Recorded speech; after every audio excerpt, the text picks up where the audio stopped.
ஹல்லேலூயா. ஆண்டவராகிய இயேசு கிறிஸ்துவின் நாமத்தினால் யாவரையும் வாழ்த்துகிறேன். விடிஞ்சிருச்சுங்க, 7 மணி ஆயிடுச்சு. எழுந்துட்டீங்களா? ஆண்டவர் சமூகத்தில் ஜெபம் பண்ணிட்டீங்களா? வாங்க, மற்றுமொரு மகிழ்ச்சியான வேளையில நம் தேவனுடைய வார்த்தைகளை தியானிக்கலாம். நம் தினசரி வேலைகளை ஆரம்பிக்கலாம். நல்லா இருக்கீங்களா? பாதுகாப்பா, சந்தோஷமா, சமாதானத்தோட ரிலாக்ஸ்டா இருக்கீங்களா? இல்லைங்க, நிறைய கஷ்டங்கள், பாடுகள், சிரமங்கள், சோதனைகள், போராட்டங்கள் நிறைய எதிர்கொள்ள வேண்டியிருக்கு அப்படிங்கிறீங்களா? ஆமாங்க, கண்டிப்பா. இந்த உலகம் ஒரு சிரமங்கள் நிறைஞ்ச இடம்தான். இது பாவம் நிறைந்த உலகம், சாத்தானுடைய அதிகாரத்திலே இருக்கிறது என்பதனால தேவனுடைய பிள்ளைகளாகிய நாம் போராடாமல் நம் இலக்கை சென்று அடைய முடியாது. அதனாலதான் போராடுவதற்கு, தேவனுடைய கிருபையை வேண்டிக் கொள்வதற்கு, தேவனுடைய வல்லமையை பெற்றுக்கொள்வதற்கு தேவனுடைய வார்த்தைகளை தியானிப்பதும் ஜெபிப்பதும் மிக மிக அவசியம். வாருங்கள், ஜெபித்து தியானிக்கலாம். பரிசுத்தமுள்ள பிதாவே, ஸ்தோத்திரம் அப்பா. இந்த உலகத்திலே ஆண்டவரே எத்தனையோ விதமான போராட்டங்கள், சோதனைகள், சிரமங்கள் என்று நாங்கள் எதிர்கொள்ள வேண்டி இருந்தாலும் நீர் எங்களுக்கு துணையாக இருக்கிறீர் என்ற தைரியத்தோடும் விசுவாசத்தோடும் உம்மையே நோக்கி முன்னேறுகிறதற்கும் உம்முடைய வார்த்தையின்படி பிழைக்கிறதற்கும் எங்களுக்கு சகாயம் அருள வேண்டும் என்று கிறிஸ்துவின் நாமத்தில் வேண்டிக் கொள்கிறோம் பிதாவே, ஆமேன். உண்மைதாங்க, வாழ்க்கை என்பதே ஒரு பிரயாணம். இந்த பிரயாணம் எப்படியெல்லாம் போகுமோ நமக்கு தெரியாது. நாம் பிறந்தபோது ஆரம்பித்த இந்த பிரயாணம் நாம் இந்த உலகத்திலே கண்களை மூடுகிற வரைக்கும் தொடர்ந்துகிட்டே இருக்கும்.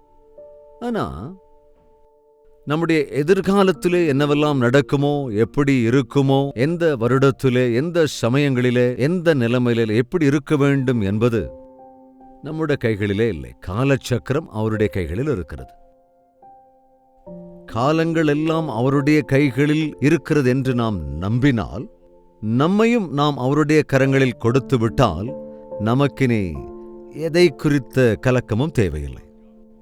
என்னுடைய வழிகளெல்லாம் தேவனுக்கு தெரியும், என்னுடைய எதிர்காலம் தேவனுக்கு தெரியும், என்னுடைய வழிகளில் எல்லாம் என் ஆண்டவர் எனக்கு துணையாக இருக்கிறார் என்ற விசுவாசத்தோடு இருக்கின்றவர்கள் அனுதினமும் தேவனோடு கூட நல் ஐக்கியத்திலே தொடர முடியும். ஒவ்வொரு நிமிடமும் தேவனுடைய ஆறுதலோடு, சோதனை சமயத்திலும், இருள் சூழ்கிற வேளைகளிலும், எப்பேற்பட்ட சூழ்நிலையாக இருந்தாலும் கூட சந்தோஷமாக, பாதுகாப்பாக இருக்க முடியும்.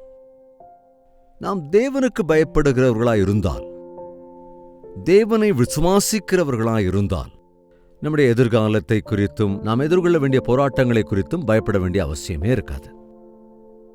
நீங்கள் ஒன்றும் புரியாத நிலைமையில, வாழ்க்கை என்னவாகும் என்கிற சூழ்நிலையில மிகவும் படபடப்போடு இருந்து கொண்டிருக்கின்றீர்கள் என்றால், உங்களுக்கு வாழ்க்கையை அருளியிருக்கிற, ஆயுளை அருளியிருக்கிற ஆண்டவரை, அவருடைய கிருபையை, அவருடைய வல்லமை அறியாமல் இருக்கிறீர்கள் என்று அர்த்தம்.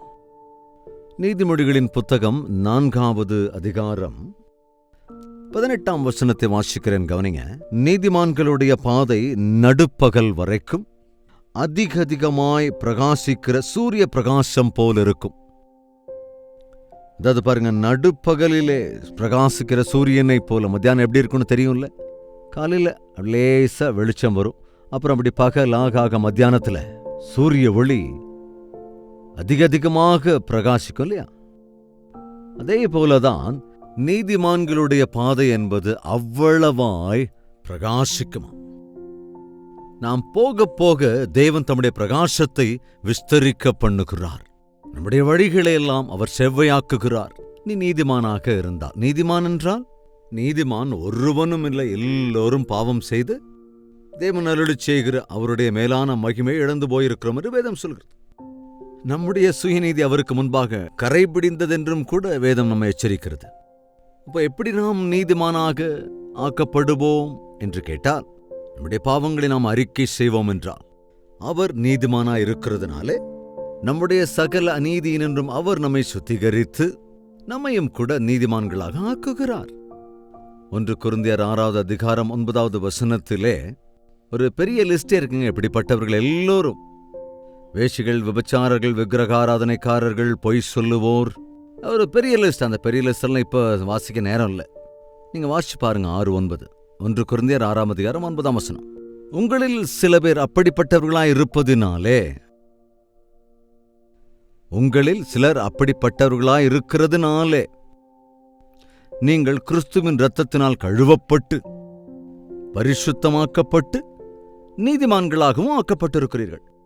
ஆமாங்க, பாவிகளாக இருந்த நாம் கிறிஸ்துவின் இரத்தத்தினாலே கழுவப்படும்படியாக, பரிசுத்த ஆவியானவர் நம்மை பரிசுத்தப்படுத்தும்படியாக, தேவனுக்கு முன் நீதிமான்களாய் நிற்கும்படியாக இயேசு கிறிஸ்து நமக்காக சிலுவையிலே தம்மை ஒப்புக் கொடுத்தார். இயேசு கிறிஸ்துவின் சிலுவையை இந்நாட்களிலே அநேக சபைகளில் அனுதினமும் தியானிக்கிறார்கள். தனிப்பட்ட விதத்தில் தினந்தோறும் தியானிப்பது மிகவும் நல்லது. என்னுடைய ஸ்தானத்தில் என் ஆண்டவர் எனக்காக சிலுவையிலே அறையப்பட்டிருக்கிறார் என்பதை உண்மையாக விசுவாசித்தார். உங்கள் பாவங்களுக்காகத்தான் ஆண்டவர் தம்முடைய இரத்தத்தை சிந்தினார் என்று, இயேசு கிறிஸ்துவனுடைய இரத்தம் நம்மை எல்லா பாவங்களினின்றும் நீக்கி நம்மை பரிசுத்தமாக்கும் என்று நீங்கள் விசுவாசித்தார், நாமும் கூட சுத்திகரிக்கப்பட்ட பாவிகளாய் நீதிமான்களாய் ஆக்கப்பட்டவர்களாய் நம்மால் இருக்க முடியும். இயேசு கிறிஸ்துவின் அடிச்சுவடுகளை பின்பற்றி ஒரு நபர் நடக்கும்போது, கிறிஸ்துவின் இரத்தத்தினாலே கழுவப்பட்டு தேவனுடைய பிள்ளைகளாக அங்கீகரிக்கப்படுகிற போது, அவருடைய மார்க்கத்திலே நாம் நடக்கும்போது நம் வழிகளெல்லாம் செவ்வையாக்கப்படும். அப்படிப்பட்ட அது நீதிமான்களுடைய வழியாக அது அவ்வளவு பிரகாசிப்பிக்கிறதாக. அதேபோல கவனிங்க, துன்மார்க்கருடைய பாதையோ காரிருளை போலிருக்கும், தாங்கள் இடறுகிறது இன்னதில் என்று அறியார்கள். துன்மார்க்கர்கள், தேவனிடத்திலே பயபக்தி அற்றவர்கள், ஒரு காலத்திலே பக்தியோடு இருந்து இடறி விழுந்தவர்கள், தேவனுடைய வார்த்தைகளை தேவனுடைய வசனங்களை தியானிக்காதவர்கள், பக்தி இல்லாதவர்களைப் போல் உலகத்தோடு உலகமாக சேர்ந்து வாழ்கிறவர்கள், அவர்களுடைய வாழ்க்கை காரிருளைப் போல் இருக்குமா? கண்கள் திறந்திருந்தாலும் பார்க்கவே முடியாத இருள், பயங்கரமான இருள். என்னைக்காவது பார்த்திருக்கீங்களா? அவ்வளவு இருள், எதுவுமே பார்க்க முடியாது. அதற்குள்ளாக நடக்கும்போது எங்கே விழுந்து விடுவோமோ, எங்கே இடறி விடுவோமோ, என்னாகுமோ, என்ன அடிபடுமோ என்று. ஆனால் நீ பக்தியுள்ள நபராக இருந்தால், கிறிஸ்துவின் இரத்தத்தால் கழுவப்பட்ட நபராக இருந்தால், நீ வெளிச்சத்திலே நடப்பாய், சோதனைக்குள் விழாமல், போராட்டத்திற்குள் விழாமல் பத்திரமாக உன் இலக்கை சென்றடைய முடியும். நீ ஆண்டவர் இல்லாத நபராக இருந்தால், பாவத்திற்குள் வாழ்கிறவராக இருந்தால், பாவத்தின் குழிக்குள்ளே சிக்குண்டு கிடந்தால், பாவ இருளிலே நடக்கின்றவர்களாக இருந்தால், உன் வாழ்க்கை எதுவும் அறியாத ஒரு காரிருளை போன்றதாகத்தான் இருக்கும். உன் முடிவோ இன்னும் பயங்கரமாயிருக்கும். வேதம் சொல்லுகிறதெல்லாம் இடுக்கனான வழியிலே போகிறதற்கு போராடணும். அதில் போறவங்க என்னவோ சிலர் தான். அது ஒரு இடுக்கனான வாசல் தான், ஆனால் அது நித்திய ஜீவனுக்கான மார்க்கம். விசாலமான வழியில போறவங்களோ அநேகர், ஆனால் அதன் முடிவோ அழிவு. அநேக சந்தர்ப்பங்கள்ல முந்தி சித்தூர்லேருந்து சென்னைக்கு மீட்டிங்க்கு போயிட்டு வரும்போது, இந்த நடுராத்திரி வேளையில அந்த காட் ரோட்ல சித்தூர் அருகே இருக்கிற அந்த மலை பாதைகள்ல வரும்போது திடீர்னு லைட் ஃபெயிலியர் ஆயிடு. நாங்க போய்கிட்டு இருக்கிற கார்ல 2 பேர், நம்முடைய சபை உறுப்பினர்கள், அப்புறம் டிரைவர், எல்லாருமே அந்த கார்ல இருப்போம். ஆனா நைட்ல அந்த லைட் ஆஃப் ஆகல. கார் லைட் ஆஃப் ஆயிடுச்சுன்னா பக்கத்துல எங்க ஒர்க் ஷாப் இருக்கும், அந்த நேரத்துல ஒர்க் ஷாப் இருக்காது, அந்த இருட்டுக்குள்ள ஒன்றும் தெரியாது. அப்போ முன்னால ஒரு லாரி போச்சுன்னா அந்த லாரியோட வெளிச்சத்தை பார்த்துக்கிட்டே அப்படியே மெதுவா நம்ம சகோதரர் டிரைவ் பண்ணிக்கிட்டே இருப்பார். அங்க ஒரு டேர்னிங் வந்தது. அந்த லாரி டேர்ன் ஆகி முன்னால போயிடுச்சு. அதுக்கப்புறம் ஒண்ணுமே அங்க பார்க்க முடியல, ரோடே சுத்தமா தெரியல, அந்த டேர்னிங் தெரியவே இல்லை. ஸ்ட்ரைட்டா போய் அந்த டேர்னிங்ல ஒரு பிரிட்ஜ் மாதிரி, திட்டு மாதிரி கட்டியிருப்பாங்க இல்லையா சாலை ஓரத்துல, அதுல போய் டபால்னு இடிச்சதுனால மட்கார்டு உடஞ்சு காரெல்லாம் கூட பயங்கரமா அடிபட்டுருச்சு. ஆனா தேவனுடைய மகா கிருபையினால எங்களுக்கு ஒன்றும் ஆகல. அப்படி ஒருவருக்குமே எந்த ஆபத்தும் இல்லாம, உயிர் ஆபத்தும் இல்லாம ஆண்டவர் எங்களை காப்பாற்றினார். ஆனா அந்த அளவுக்கு இருட்டுங்க. சில நேரங்களில் சின்ன சின்ன பிள்ளைங்க எல்லாரும் அந்த மாதிரி போயிட்டு இருக்கும்போது ஒரே அழுக, ஒன்றும் புரியல, எங்க என்ன செய்யறோம், எங்க இருக்கிறோம்னு யாருக்கும் தெரியல. ஸோ நாங்கள் எப்பவும் ஜெபம் பண்ணிக்கிட்டே தான் இருப்போம். காரில் போகும்போது ஒருவர் மாற்றி ஒருவர் ஜெபம் பண்ணிக்கிட்டே போவோம். எனவே தேவன் எங்களை அற்புதமாய் காத்து வந்தார். ஆனால் ஒன்று, வெளிச்சம் இல்லாவிட்டால் எங்க மோதுவோமோ நமக்கு தெரியாது, என்ன நடக்குமோ அது நமக்கு தெரியாது. எனவே கவனிங்க, இயேசு கிறிஸ்து இல்லாதவர்களுடைய வாழ்க்கை இருள் நிறைந்தது. என்ன செய்யறோம், எங்க போறோம், எதுவுமே புரியாது. இயேசு கிறிஸ்து மிக தெளிவாக சொல்லுகிறார், நான் இந்த உலகத்திற்கு ஒளியாக இருக்கிறேன், என்னை பின்பற்றுகிறவன் இருளிலே நடவாமல் வெளிச்சத்திலே நடக்கிறான். என்னை பின்பற்றுகிறவன் ஒளியாயிருக்கிற என்னை பின்பற்றுகிறவனும் ஒளியிலேதான் இருப்பான். இருள் என்பது அவர்களுக்குள் கொஞ்சம் கூட இருக்காது. ஆனால் பாவத்தில் வாழ்கிறவர்கள் இருளை நேசிக்கிறார்கள் என்றுதானே நாம் சொல்லணும். ஒளியையே எதிர்த்து நிற்கிறவர்கள் இருப்பாங்க. அதாவது திருடர்கள், பொய்யர்கள், விபச்சாரிகள் எப்போதுமே இருளைத்தான் எதிர்பார்ப்பார்கள் என்று வேதாகமத்தில் யோபின் புத்தகத்தில் பார்க்கிறோம். பாவம் பண்றவங்களுக்கு வெளிச்சம் பிடிக்கவே பிடிக்காது. அவங்களுக்கு இருள் தான் வேணும். ஆனால் நீதிமானாக, உண்மையுள்ளவனாக, தேவனுக்கு பிரியமான வாழ்க்கை வாழ வேண்டும் என்று இருக்கிறவர்கள் இருளை வெறுத்து ஒளியிலே முன்னேறிக்கொண்டே இருப்பான். இந்த காலை நேரத்தில் தயவு செஞ்சு செஞ்சுட்டு பாருங்க. உங்க வாழ்க்கை ஒரு புரியாத சூழல்ல இருக்கா? நாளைக்கு என்ன நடக்குமோ என்று தெரியாத ஒரு கலக்கமுள்ள சூழலுக்குள்ள இருக்கீங்களா? நான் எங்க போறது, என்னுடைய வாழ்க்கை என்னாகும், என் பிள்ளைகளின் எதிர்காலம் என்னவாகும், எனக்கு ஒண்ணுமே புரியலையே அப்படிங்கிற சூழ்நிலைக்குள்ள இருக்கீங்களா? அல்லது நான் நம்பியிருக்கிறவரை நான் அறிவேன், நான் அவர் கைகளில் ஒப்புக் கொடுத்திருக்கிறவர்களை எப்பொழுதும் காப்பாற்றி தருவார் என்பது எனக்கு தெரியும், என்னோடே கூட இருக்கிறவர் ஜீவனுள்ள என் ஆண்டவர், நான் மரண இருளில் பள்ளத்தாக்கிலே நடந்தாலும் எந்த ஆபத்தும் வராமல் என்னை காத்துக்கொள்வார், புல்லுள்ள இடங்களிலே அவர் என்னை மேய்த்து அமர்ந்த தண்ணீர் அண்டையிலே கொண்டு போய் சேர்ப்பார் என்று சாட்சி சொல்ல முடிகிறவர்களாயிருக்கிறோமா? நான் எங்க போவேனோ அது எனக்கு தெரியாது. ஆனால் என்னை வழிநடத்துகிறவர், அவரை குறித்து எனக்கு நல்லா தெரியும். என்னை வழிநடத்துகிற ஆண்டவர், நான் நம்பியிருக்கிறேன் ஆண்டவர் என்னை பிரச்சனைகளுக்குள்ளாக, சிக்கலுக்குள்ளாக வைக்க மாட்டார், இருளிலே கைவிட்டு விட மாட்டார். எப்பேற்பட்ட பயங்கரமான சூழ்நிலைக்குள் இருந்தாலும் என்னை அவர் தூக்கி எடுத்து வழிநடத்துவார் என்ற விசுவாசத்தை உடையவர்களாக நாம் இருக்க வேண்டும் என்றுதான் அவர் விரும்புகிறார். கிறிஸ்துவின் இரத்தத்தால் கழுவப்பட்டிருக்கீங்களா? ஆண்டவருடைய சாட்சியாய் வாழ நீங்கள் விரும்புகிறீர்களா? ஆண்டவரை பின்பற்றுகிற மார்க்கத்திலே நீங்க இருக்கீங்களா? அப்ப எதுக்குமே நீங்க பயப்பட வேண்டிய அவசியம் இல்லை.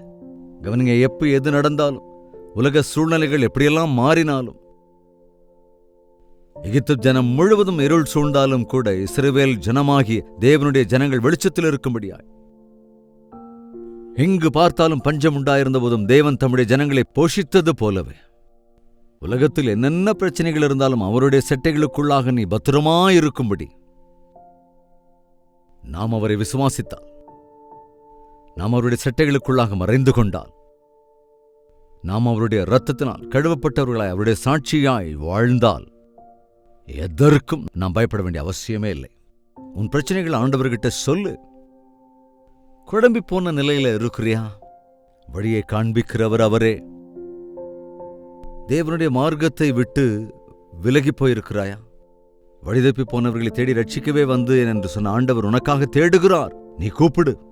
நீ சிக்கிக் கொண்டிருக்கிற அந்த வலைக்குள்ளிருந்து, நீ விழுந்து கிடக்கிற அந்த குழிக்குள்ளிருந்து, நீ எதிர்கொள்ளுகிற பிரச்சனைகளிலிருந்து உன்னை தூக்கி மேலே எழுப்பி தம்முடைய தோளின் மேல் உன்னை சுமந்து கொண்டு தம்முடைய ராஜ்யத்திற்கு வழிநடத்தக்கூடிய வல்லமையுள்ளவர், மகா அன்புள்ளவர், தயை நிறைந்தவர் நம்முடைய ஆண்டவர். உன்னுடைய வாழ்க்கையை நீ அவரிடத்தில் அர்ப்பணித்து விட்டால் இருளுக்கு நீ பயப்பட வேண்டிய அவசியமில்லை. எதிர்காலத்தை குறித்து கவலைப்பட வேண்டிய அவசியமில்லை. நம்பியிருக்கிற என் தேவன் என்னோட கூட இருக்கிறார் என்கிற தைரியத்தோடு உன்னால் முன்னேறிக் கொண்டே இருக்க முடியும். பாவத்தை நேசிக்கிறவனோ, பாவத்துக்குள்ளே வாழ்கிறவனோ மரண இருளின் பள்ளத்தாக்கிலே சிக்கிக்கொள்வான். அவன் எங்கே போவான் என்று தெரியாது, அவன் முடிவு எப்படி இருக்கும் என்று தெரியாது. அவன் நித்திய பாதாளத்திற்குள் இரடி விழுகிறார்கள் என்பதைத்தான் நாம் வேதத்தில் பார்க்கிறோம். பாதாளம், நரகம் என்பதை, அங்கே பற்கடிப்பும் அழுகையும் தான் இருக்கும் என்பதை, அது பயங்கரமான வேதனையோடு கூடிய ஸ்தலம் என்பதை அறிந்து இயேசுவை பின்பற்றுகிறவர்கள், அவருடைய இரத்தத்தினாலே கழுவப்பட்டிருக்கிறவர்கள் நித்திய ஜீவனை பெற்றுக்கொள்வார்கள் என்பதனால் பரலோக ராஜ்யத்தின் பிரகாசமான அப்பேற்பட்ட அந்த ஒளியிலே, அவருடைய ராஜ்யத்திலே நிரந்தரமாய் வாழ்கின்ற பாக்கியத்தை நமக்கு அருளுவதற்கே ஆண்டவர் சிலுவையிலே தம்மையே அர்ப்பணித்து மரணத்தை ஜெயித்து, பாவத்தை ஜெயித்து, சாத்தானை ஜெயித்து உயிர்த்தெழுந்திருக்கிறார். ஆண்டவரே, என் கைகளை பிடித்து என்னை வழி நடத்துங்க, இந்த சிரமம் நிறைந்த உலகத்தில் உங்க சாட்சியாய் நிற்க சகாயம் அருளுங்க என்று கேட்டால் அற்புதமாக நாம் நம் இலக்கை சென்று அடைய முடியும். ஜெபிக்கலாமா? பரிசுத்தமும் அன்பும் உள்ள பிதாவே, ஒரு விஷயங்களை கண்ணோக்கி பாருங்கப்பா. இந்த உலகம் எங்கே போகிறது புரிந்து கொள்ள முடியாத சூழலில் இருக்கிறோம். எங்கள் எதிர்காலம் என்ன என்பதை அறியாத ஒரு சூழலுக்குள் இருக்கிறோம். கந்தர்கோலமான இந்த உலகத்திலே உமையே நோக்கி பார்க்க வேண்டும் என்பதை ஆண்டவரே உணர்ந்து இந்த மரண இருளின் பள்ளத்தாக்குக்குள்ளாக நாங்கள் நடந்து போகிற போது நீரே எங்களுக்கு துணையாயிருந்தால் எங்களுடைய ஒளி பிரகாசிப்பிக்கும் என்று நாங்கள் அவ்வப்பொழுது ஐயா பரிசுத்தப்படுத்தப்படுகிற வாழ்க்கையில உம்முடைய அடிச்சுவடுகளிலே நடந்து உம்முடைய ராஜ்ய வாரிசுகளாக ஆகுவோம் என்பதை நினைவுகிற கிருபை செய்யுங்க. பாவ இருளுக்குள்ளே இருக்கிற எங்களை உம்முடைய இரத்தத்தினால் கழுவி பரிசுத்த ஆவியானவருடைய பலனை அருளிச் செய்து உம்முடைய நாமத்தை மகிமைப்படுத்த வேண்டும் என்பது உம் நோக்கம் என்பதால் இந்த இருள் நிறைந்த உலகத்திலே நாங்கள் வெளிச்சமாய் பிரகாசிக்கிறதற்கு பிறரே போலல்லாமல் வாழ்நாள் முழுவதும் நாங்கள் பிரகாசித்திருக்க, நாங்கள் மாத்திரமல்ல எங்களை சுற்றி காரிருளிலே நடந்து கொண்டிருக்கிற தடுமாறுகிற ஒவ்வொருவருக்கும் பிரகாசிப்பிக்கிற இயேசு கிறிஸ்துவே இரட்சகராயிருக்கிறீர் என்பதை தெரியப்படுத்த எங்களுக்கு சகாயம் அருளுங்கப்பா. யாரெல்லாம் இந்த வேளையிலே சிக்கல்களுக்குள் சிக்கிக்கொண்டு பிரச்சனைகளுக்குள் மாட்டி பயங்கரமான சூழலில் இருக்கிறார்களோ அப்பேற்பட்டவர்களை விடுவித்து உம்முடைய மார்க்கத்தில் வழிநடத்த வேண்டும் என்று கிறிஸ்துவின் நாமத்தில் வேண்டிக் கொள்கிறோம் பிதாவே, ஆமென். நம்முடைய கர்த்தராகிய இயேசு கிறிஸ்துவனுடைய கிருபையும் பிதாவாகிய தேவனுடைய அன்பும் பரிசுத்தாவின் அந்யோன்ய ஐக்கியமும் சந்தோஷமும் சமாதானமும் பொதும் ஒருமனப்பட்டிருக்கிற அனைவரோடும் என்றும் என்றும் சதா காலங்களிலும் தங்கி தரித்திருப்பதாக, ஆமென்.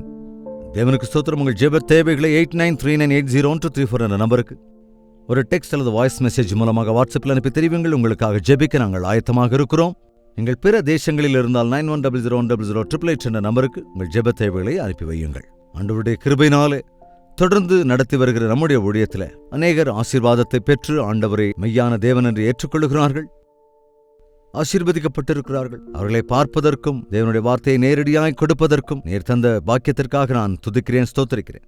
இந்த புதன்கிழமை ஆண்டவருக்கு சித்தமானால் இன்று ராத்திரி நாமும் கூட நீங்களும் கூட எங்களோடு சேர்ந்து ஜெப கூடுகையிலே சேர்ந்து ஜெபிக்க ஆயத்தமாகுங்கள். டாக்டர் ஜெயபால் யூடியூப் சேனலை சப்ஸ்கிரைப் செய்யாமல் இருந்தால் உடனே சப்ஸ்கிரைப் செய்து உங்கள் பெயர், முகவரி ஆகியவற்றை உடனே பதிவிட்டு விடுங்கள். தேவனுக்கு சித்தமான நாளை இதே நேரம் இதே அனுதின தியானத்தில் மீண்டும் சந்திக்கலாம். அதுவரைக்கும் தேவனுடைய மகா கிருபை உங்களுக்கு துணையாயிருப்பதாக.